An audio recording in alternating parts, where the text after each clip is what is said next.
Alright guys, how you guys doing? Good. You guys have a good weekend? Doing anything fun? Yeah. Went to the wedding. Hey, there you go. What is it? Alright, so last couple weeks, what have we been learning about? What have we been talking about here in class? Triangles. Talking about different triangles, right? Exactly. Perpendicular lines. Perpendicular lines, that's good. Parallel lines. Parallel lines. Angles. Angles, right? We've been talking a lot about angles. What are the different types of angles that we have? Cute. One for a time. We have a cube, right? Cute little one. What other ones? Obtuse. You know what an obtuse angle is? Big, right? Bigger than that is. What's the last one that refers to angles? Right angle. Right angle, exactly. That's very important. So, right angle. Alright, where's some other stuff we talked about? Congruency, right? Talked a lot about congruent, when different things, when sides or angles, have the same length, the same size. Similarity was another one, right? We just talked about that a couple days ago. Alright, so good, those are some good things. These are some things that we'll be using a little bit today in class. I can't fix that.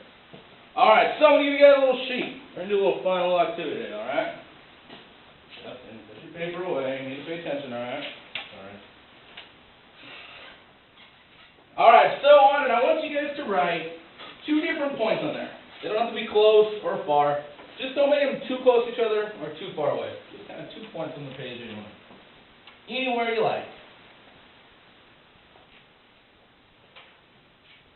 Alright, so then from there, I want you guys to draw like a blob or a shape or just something in the middle of those 2 points such that there's no direct line between those 2 points.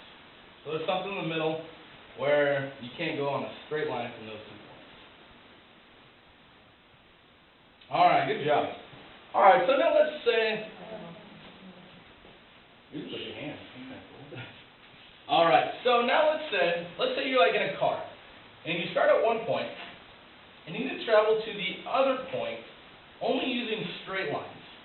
So let's say you can go bounce off a wall or off the blob that you guys made, but you have to get from one point to the other, only making straight lines.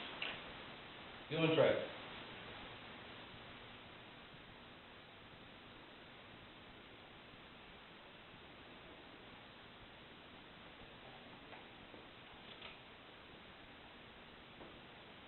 Alright, good job. We got some cool different things here, right? Alright, let's take a look at Rene.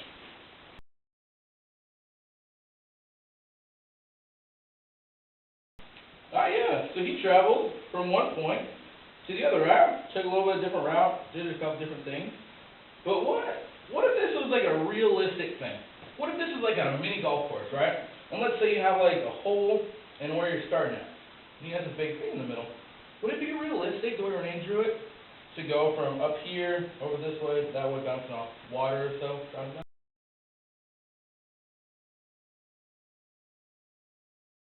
No. No, it wouldn't. If it was a car, that would still be okay. But in a realistic mini golf course, that wouldn't really work, right? The bounces wouldn't really make sense. Kaycee, yours actually looks pretty good. Let me take a look at that one.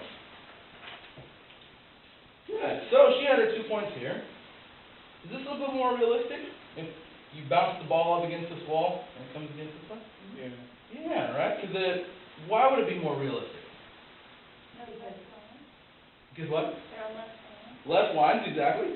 It's hitting something and it's making the ball change direction. Yeah, right? It's bouncing off a wall and going up against that way, right? What would you think like in pool?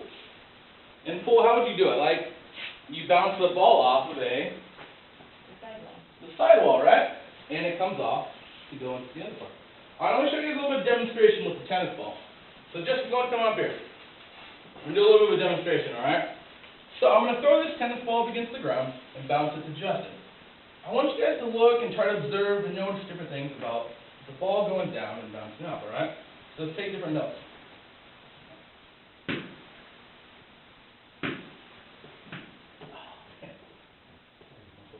Alright, you ready? What do you think? I think you have bad hand-eye coordination. Don't hate on the teacher.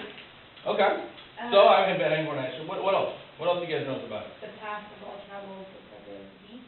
Yeah, it kind of looked like a V, right? As it came and bounced down, it bounced up and kind of had a little V shape, right? What else do you guys notice about how the ball bounced when me and Justin bounced it? When it went down, it went up in the same angle. Yeah, exactly, right?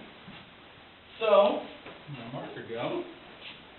So when we bounced it down, it came down at the same angle. So I'm going to draw Justin. Justin's much taller than me. I'm a little short guy.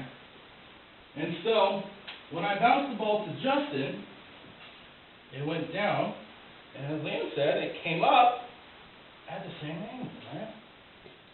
So, if this angle is the same as that angle, what word is that called? Congruent. Congruent, right? That's what we talked about in class. It is a congruent angle.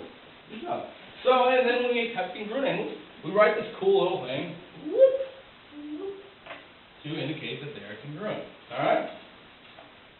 So now they got disappeared. This is kind of a little demonstration of how the ball is bouncing against the ground and going back up. How is what I have any different than like what you guys have on your sheet?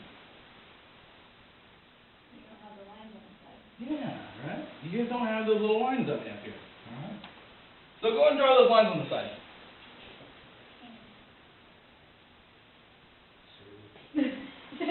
Should we just down with it? No, it's fine. You got it. So we just have those lines in there, right?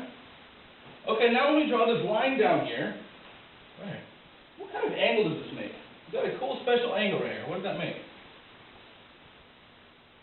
The right angle? A right angle, right? Because when it intersects, right here, makes a right angle. How many degrees is a right angle? 90. 90 degrees. Exactly. And you write this little square thing right there to indicate that it's a 90-degree angle, a right angle. What about on this side? Does it make the same thing? Is it different? The same. It's the same, right? Because it did that same point and drawing it down and intersects at a right angle. Alright. Okay, so now we have two different figures. What kind of figures is it? Triangle. Triangles, right? So when we drew the line down, we made two different triangles. What about more explicitly? What's the specific type of triangle are they? Right triangle. Right triangles. And why are they right triangles? They have a right angle, exactly, right? For a right triangle, it's got to have at least one right angle on it. Okay, so now I got two right triangles right here, right? What else do you guys notice about these cool triangles? Is there anything similar or the same, or what do you know about them? Well, they look the same, but they're different sizes. Yeah, they look the same, right? This one's just like a bigger version, right? It just looks like it blew it up a little bit and kind of flipped it around this way. Okay. We actually have a special word for that. We learned that a couple days ago. If we have one that's the same looking like it, but a different size, what is that called? What kind of triangles are they? They are similar triangles, exactly. Good job, Justin. They're similar triangles. But how do we know that they're similar? What would make them similar? How do we know that this is really the same size as that? The angles. Exactly. We know about the angles, right?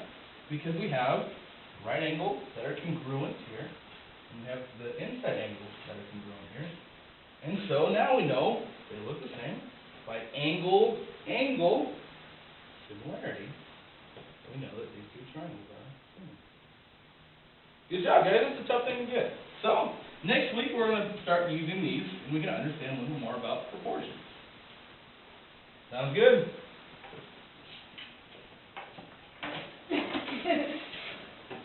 I told Greg to give you next week. Yeah.